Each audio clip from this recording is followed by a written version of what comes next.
Good afternoon.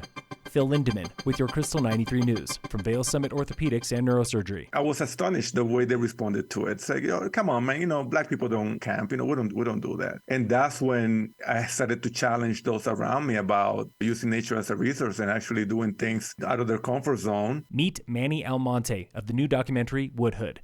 It is screening this Saturday at the Banff Mountain Film Festival in Breckenridge. We didn't even call it hiking back then. When I was younger, in the middle of the island where we had the Sierras, and the big mountains, we would just go and get some mangoes, with my friends and walk 4 or 5 miles just to go to a very particular mango tree. Almonte grew up in the Dominican Republic before moving to New York City, where he launched Camping to Connect. We just use nature as a resource, as a vehicle to get these kids out of the city, out of their comfort zones, remove technology. Woodhood tells the story of a New York teenager, Devon, at a Camping to Connect retreat. Nature helped them reconnect, helped them connect with others, with self, and understand the value of brotherhood. Woodhood won Best Short Film at its Banff debut in Canada.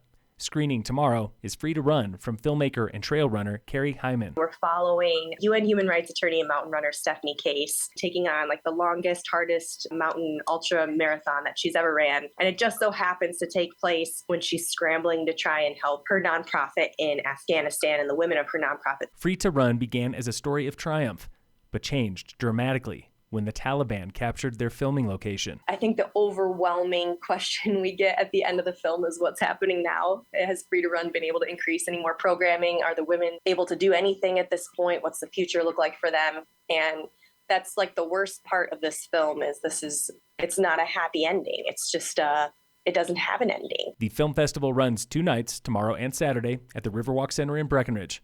Tickets are selling fast. The wheels of justice are slowly turning for an accused Instagram troll and alleged distracted driver. Jesus Gutierrez Sanchez of Dillon was in court yesterday for hitting and killing a cyclist on Highway 9. He has appeared twice this month, and twice his attorney asked for more time. He is back March 22nd. Charles Drawn of Glenwood Springs also made his second appearance of the month, and for a second time, his case was delayed. He remains in jail for threatening school violence on Instagram.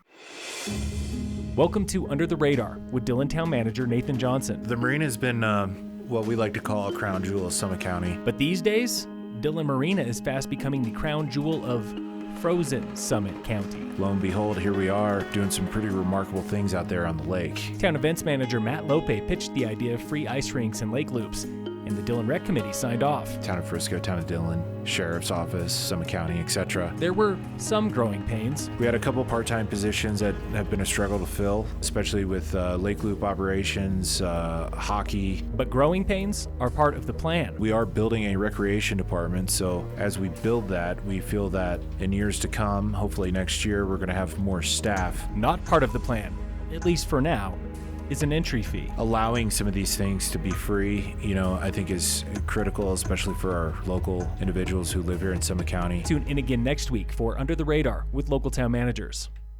In sports, the Nuggets are back tonight, playing the Cavaliers at 5. The U.S. Skimo team is traveling soon to Spain for the Ski Mountaineering World Championships.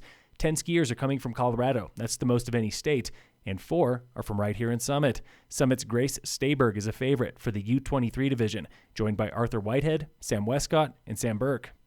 And in local sports, today on the Warmup, brought to you by iFurnish in Frisco and Kremling. Meet dog mushers Sarah, Darby, and Haley at the Good Times Dog Kennel on Tiger Road, getting prepped for this weekend's dog sled races on Lake Dillon. Some people go to CrossFit, we go to dogsledding every day. Just running the kennel every day is a workout. Sarah calls it a grand experiment for dogs and their mushers. We developed some really cool relationships with them, and we get to take some of our favorite dogs and dogs we've been working with out to a new location, so there's some pretty cool trust there. There is some strategy. So it's always kind of a happy medium between, experience and youth and enthusiasm and speed. And just a little smack talk. Well, Darby can do 150 push-ups, and I'm not kidding. So Darby has been training incredibly hard. Haley and I, maybe not quite so much. Dog sled racing returns to Lake Dillon this Saturday for the first time in 2 decades. Races start at 9 a.m. This has been the Warm-Up with local athletes. Phil Lindemann with your Krystal 93 News from Vail Summit Orthopedics and Neurosurgery.